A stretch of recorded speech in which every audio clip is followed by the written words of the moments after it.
Hello students, welcome to आव्या classes. आव्या classes में आपका बहुत बहुत स्वागत है। और स्टूडेंट्स, इस वीडियो में हम लोग एनसीईआरटी क्लास 12 का chapter 2 electrostatic potential and capacitance का प्रॉब्लम्स देखेंगे। और बेसिकली प्रॉब्लम्स हम लोग इसमें 2.6 से 2.11 तक का देखेंगे और इसके बाद एडिशनल एक्सरसाइज के प्रॉब्लम्स देखे जाएंगे। सो आइए बिना समय गवाए हुए एक एक करके हम लोग प्रॉब्लम्स देखते हैं। पहला प्रॉब्लम है 2.6। Three capacitors each of capacitance 9 picofarad are connected in series. What is the total capacitance of this combination? और बी है what is the potential difference across each capacitor if the combination is connected to a 120 volt supply. यहाँ पर figure draw किया गया है। देखो, three capacitor है जो कि हर एक का इंडिविजुअल कैपेसिटेंस 9 पिकोफैराड है। एक पिकोफैराड का वैल्यू कितना होता है? 10⁻12 फैराड। सो ये कनेक्टेड है सीरीज में। सीरीज में कनेक्शन का मतलब क्या हुआ? यदि ये कैपेसिटर का एक पॉजिटिव टर्मिनल है, ये निगेटिव प्लेट है, तो आप इसके एक के निगेटिव से दूसरे के पॉजिटिव को जोड़ रहे हो, फिर आप तीसरे के पॉजिटिव को दूसरे के निगेटिव से जोड़ रहे हो। हालांकि ये निगेटिव से पॉजिटिव से जोड़ना कुछ नहीं है। जब ये यहाँ से करंट फ्लो होता है तो यहाँ पर पॉजिटिव चार्ज आता है, दूसरे प्लेट पर निगेटिव चार्ज आता है, फिर पॉजिटिव चार्ज आता है, फिर निगेटिव चार्ज, फिर पॉजिटिव चार्ज, फिर निगेटिव चार्ज सप्लाई होता है। अब ये जो सप्लाई हो रहा है ना, ये इक्वल चार्ज हो रहा है। आप यदि आपको करंट इलेक्ट्रिसिटी का पता हो तो जो रेसिस्टेंस होता है यदि सीरीज में है ना, तो जो करंट फ्लो हो रहा है, भाई करंट इससे जा रहा है, जितना करंट इससे जा रहा है उतना ही करंट इससे भी जा रहा है, उतना करंट इससे जा रहा है। वैसे ही आप यहाँ पर कैपेसिटेंस के केस में जितना चार्ज पहले प्लेट पे आता है उतना ही चार्ज, पॉजिटिव चार्ज दूसरे प्लेट पे भी आएगा, उतना ही पॉजिटिव चार्ज तीसरे प्लेट पे भी आएगा। क्लियर है? और इस कॉम्बिनेशन को हम लोग क्या बोलते हैं? Series combination. और टोटल कैपेसिटेंस सीरीज का निकालने का जो मेथड होता है वो क्या होता है? 1/C equivalent. जो फॉर्मूला है वो होगा 1/C1 plus 1/C2 plus 1/C3 and plus so on. यहाँ पर चूंकि 3 है तो हम लोग 1/C1 प्लस 1/2 प्लस 1/C3 से कर लेंगे। अब देखो सेकंड क्या है कि हम लोगों ने यहाँ से एक चीज देख लिया कि जो सीरीज में क्या होता है कि charge same, charge on each plate are same. Potential difference क्या है? पोटेंशियल डिफरेंस हर एक के क्रॉस, इसके क्रॉस यदि पोटेंशियल डिफरेंस V1 है, इसके क्रॉस यदि V2 है, और इसके क्रॉस यदि जो ड्रॉप हो रहा है वो V3 हो रहा है, तो potential difference will be different.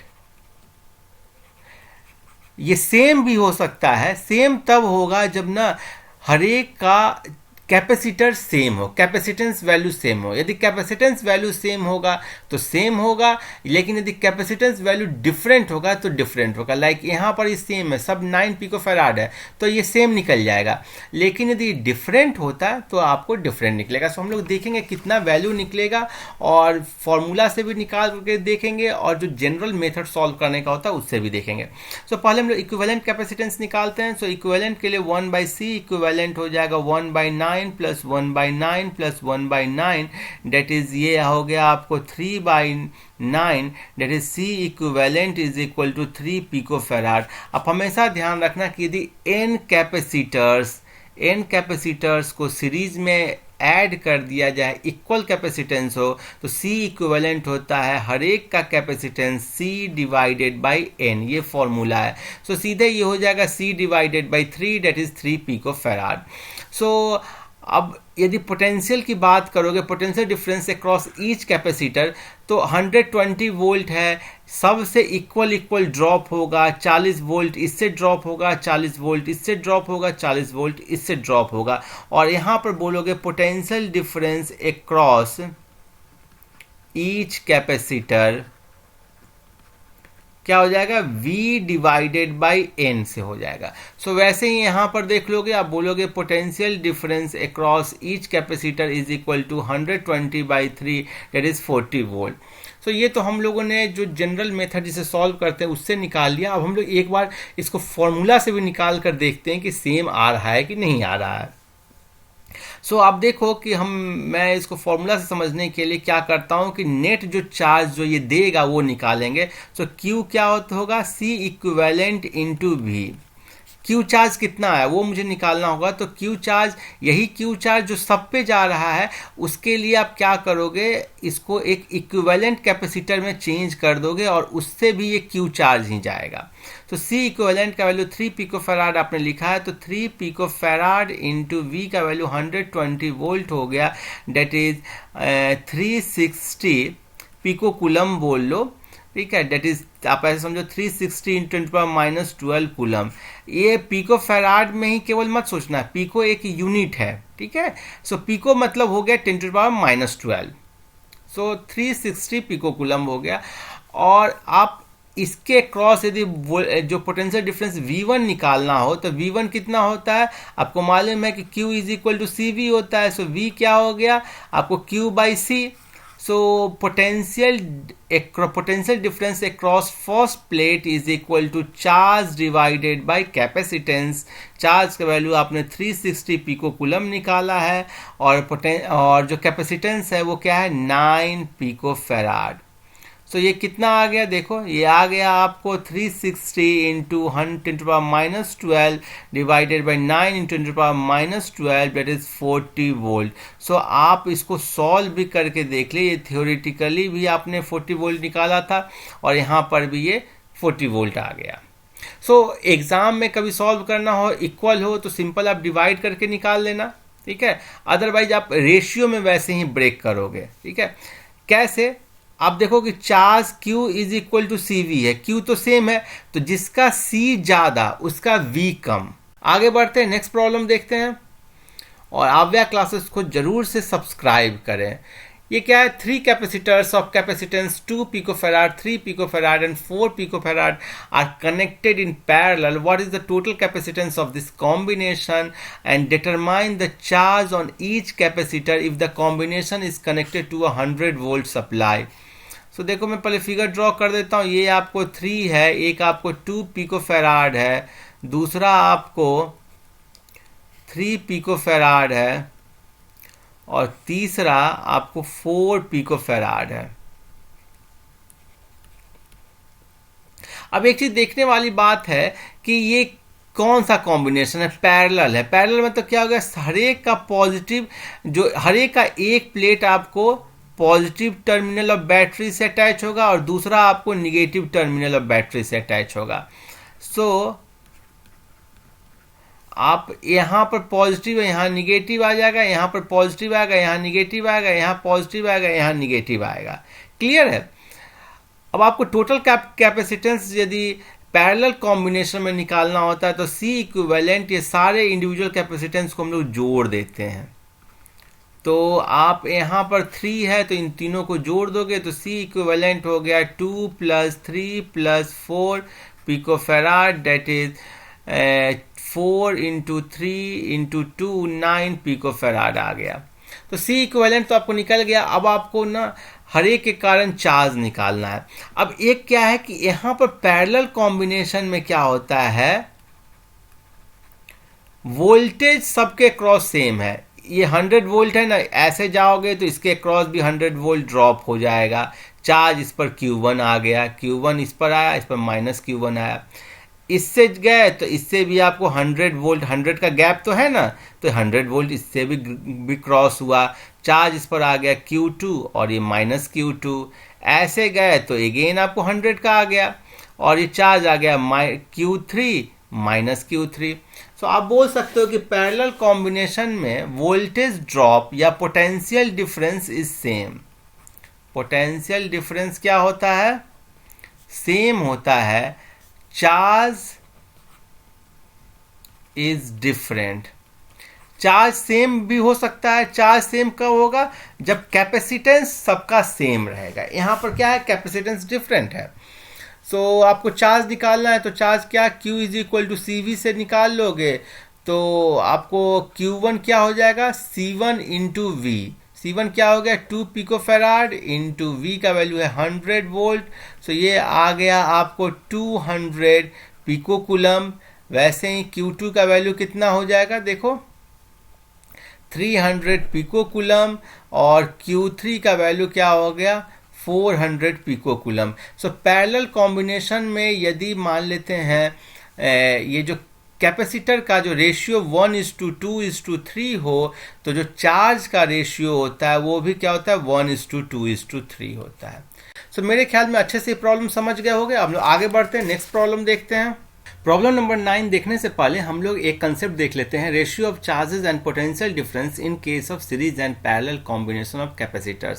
सो देखो ये सीरीज कॉम्बिनेशन दिया गया, ये पैरेलल कॉम्बिनेशन दिया गया, और सीरीज कॉम्बिनेशन में आपको मालूम है कि इस तरीके से कैपेसिटर का अरेंजमेंट करते हैं। तो सपोज करो कि 2 माइक्रोकुलम, 3 माइक्रोकुलम, 4 माइक्रोकुलम और 6 माइक्रोकुलम का कोई कैपेसिटर्स है, इसको सीरीज में ऐड किया गया और V वोल्ट से यदि आपको वोल्टेज अप्लाई किया गया है, तो चार्ज का रेशियो क्या होगा। आपको मालूम है कि सीरीज कॉम्बिनेशन में चार्ज सेम आता है, सो Q Q Q Q सब पर सेम चार्ज आ जाएगा। तो चार्ज का रेशियो क्या होगा 1:1:1:1।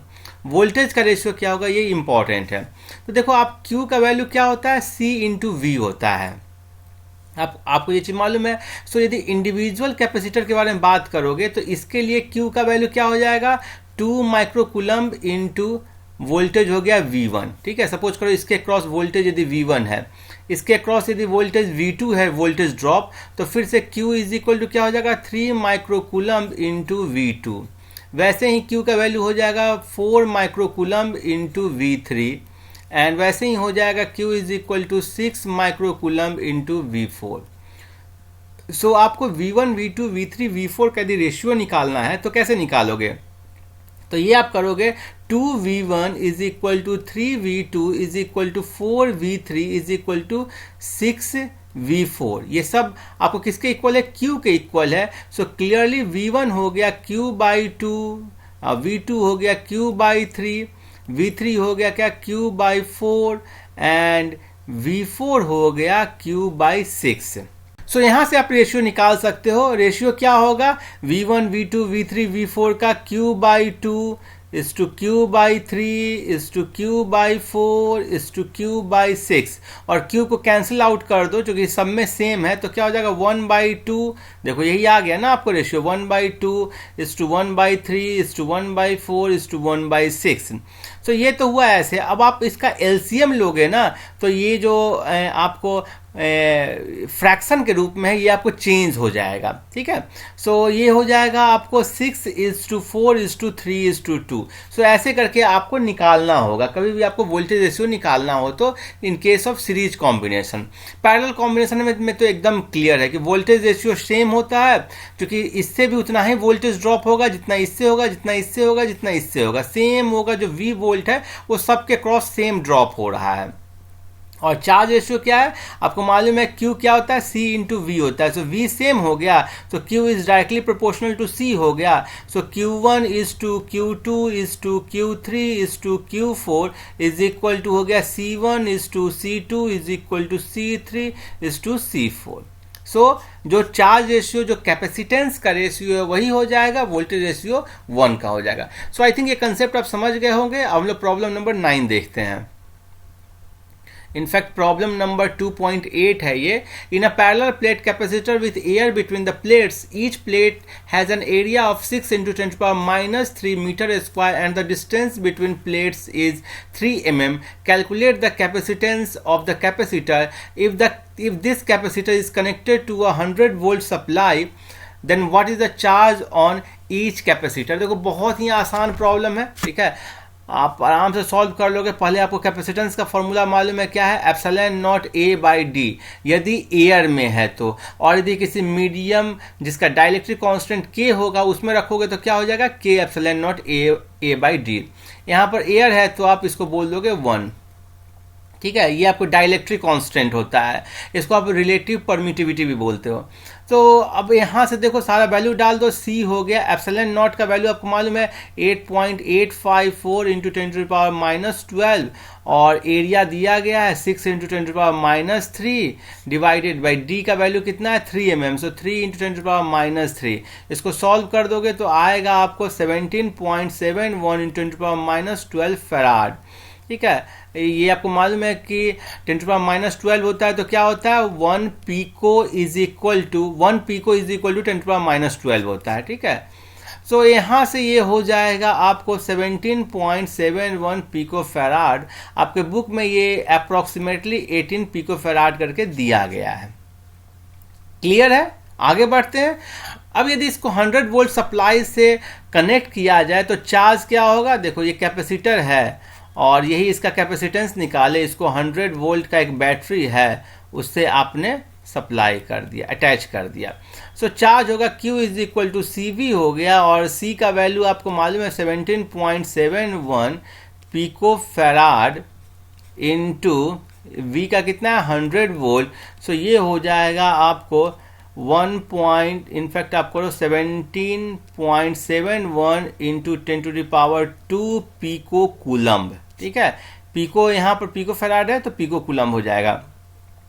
सो आपको मालूम है कि एक पिको कूलम्ब होता है 10⁻12 कूलम्ब के इक्वल। सो ये हो गया 17.71 इंटू 10⁻² इंटू 10⁻12। सो ये इक्वल हो जाएगा 1.771 इंटू 10⁻⁻9 कूलम्ब। सो चार्ज का वैल्यू आया 1.771 इंटू 10⁻⁻9 कूलम्ब। आगे बढ़ते हैं, ये आपको Q है। ठीक है, सो आगे बढ़ते हैं, नेक्स्ट प्रॉब्लम देखते हैं, प्रॉब्लम नंबर 9। ये बहुत ही आसान प्रॉब्लम लेकिन बहुत कंसेप्चुअल प्रॉब्लम है, अच्छा प्रॉब्लम है। ठीक है, explain what would happen if a capacitor given in the exercise 2.8 a 3 mm thick mica sheet of dielectric constant 6 were inserted between the plates. So पहले मैं फिगर बना देता हूँ। ये कैपेसिटर का दोनों प्लेट है, ठीक है, और ये आपको V वोल्ट का बैटरी है जिसमें V का वैल्यू आपको दिया गया है 100 वोल्ट और कैपेसिटेंस का वैल्यू क्या है 17.71 पिको फैराड। ठीक है, अब इसमें क्या कर रहा है कि 3 mm का जो माइका शीट है वो डाला गया, 3 mm का माइका शीट डाला गया। अब ध्यान देने वाली बात ये है कि इसका जो ये था, इनके बीच का डिस्टेंस था वो था 3 mm। इनिशियली डिस्टेंस भी 3 mm था और ये 3 mm का डाला मीन्स कि पूरा जो अंदर का एरिया है ना उसको फिल कर दिया है। यदि ये 2 mm का डालता तो अलग केस होता। तब क्या केस होता कि 2 mm में डाइलेक्ट्रिक है, 2 mm में डाइलेक्ट्रिक है और 1 mm में एयर है। अभी क्या है कि पूरा 3 mm में आपको डाइलेक्ट्रिक हो गया। तो जो कैपेसिटेंस का वैल्यू होगा, आपको मालूम है कैपेसिटेंस का वैल्यू क्या होता है K epsilon not A by D, जहां K क्या है इसका डाइलेक्ट्रिक कांस्टेंट है। सो पहले आपको कैपेसिटेंस आया था 17.71 पिको फैराड। अब क्या हो जाएगा, capacitance C new is equal to 6, आपको डाइलेक्ट्रिक कांस्टेंट है, so 6 into 17.71 pico farad. So जैसे आप डाइलेक्ट्रिक इधर से ला करके इसमें डालें, जैसे डाइलेक्ट्रिक डालोगे इसका कैपेसिटेंस इतना से बढ़ जाएगा। सो इतना से बढ़ जाने के कारण अब देखते हो चार्ज क्या होता है, Q is equal to CV हो गया। सो अब चार्ज भी उसी हिसाब से बढ़ जाएगा। सो ये जो बैटरी है ना, ये क्या है, इनफाइनाइट सोर्स ऑफ चार्ज। क्या है, इनफाइनाइट सोर्स ऑफ चार्जेस। इसके बाद बहुत चार्ज है, जितना सोच सकते उतना चार्ज है। ये कैपेसिटर पर डिपेंड कर रहा है कि कितना चार्ज को होल्ड कर सकता है, रख सकता है। बैटरी तो पूरा दे देगा। सो जब वोल्टेज सप्लाई रिमेन्स कनेक्टेड रहेगा, जब वोल्टेज सप्लाई कनेक्टेड रहेगा, तब यदि जैसे माइका शीट डालोगे तो इस पर जो पहले चार्ज Q था या Q1 बोलो, वो अब क्या चार्ज हो जाएगा, Q2 हो जाएगा। सो Q1 क्या था, epsilon not A by D into V था, और अब क्या हो गया, Q2 हो गया K epsilon not A by D into V, जो कि नया कैपेसिटेंस आया। क्लियर है? क्योंकि जैसे इसको ज़्यादा चार्ज की रिक्वायरमेंट थी, ये जो बैटरी है इसने इसको और चार्ज दे दिया। सो अब पूछ रहा है आपसे कि आप बोलोगे the new charge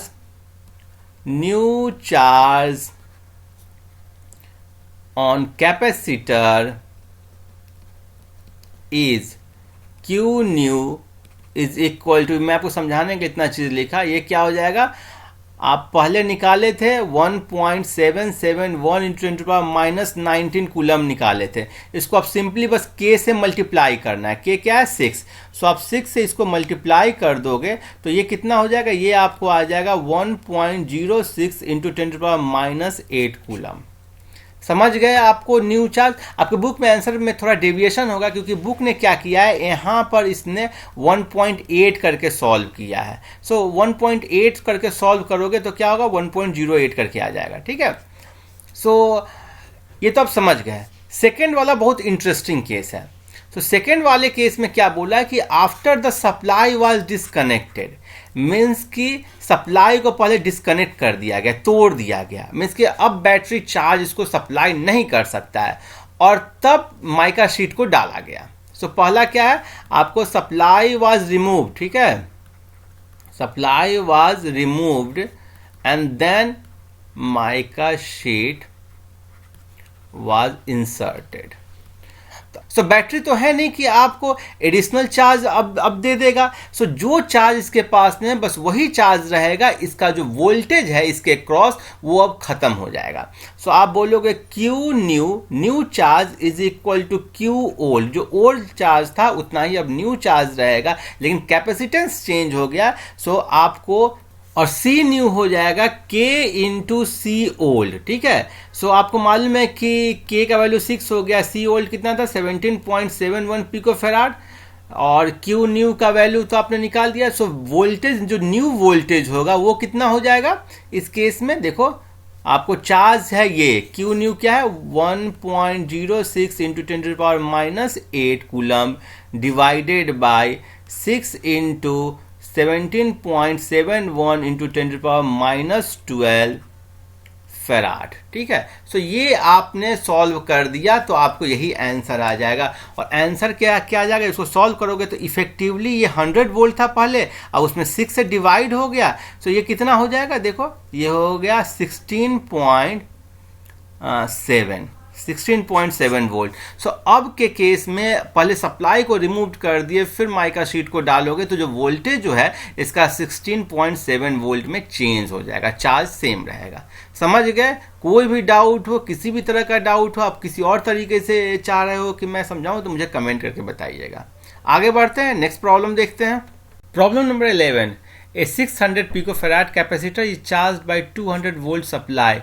It is then disconnected from the supply and is connected to another uncharged 600 picofarad capacitor. How much electrostatic energy is lost in the process? देखो बहुत आसान प्रॉब्लम लेकिन कंसेप्चुअल प्रॉब्लम है।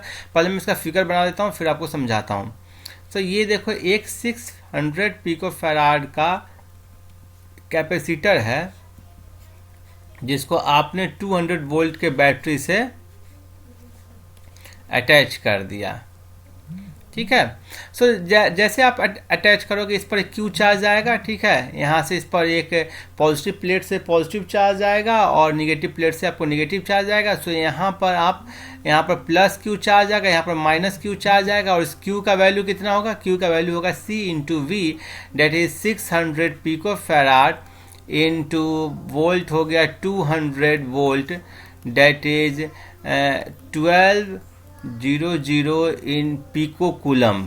ठीक है, डेट इज ये हो गया 12 इंटू 10⁻⁻8 कूलम।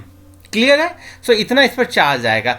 अब इसमें से बैटरी को हटा दिए तो ये चार्ज कैपेसिटर था। ठीक है, अब इस कैपेसिटर को, जो चार्ज कैपेसिटर था, उसको एक दूसरे अनचार्ज कैपेसिटर से आप जोड़ते हो।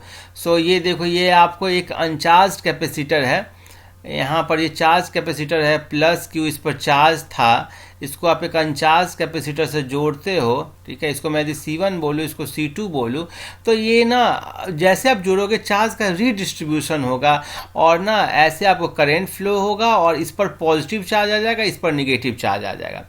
सो इस पर Q1 चार्ज आ गया, इस पर Q2 चार्ज आ गया, ठीक है।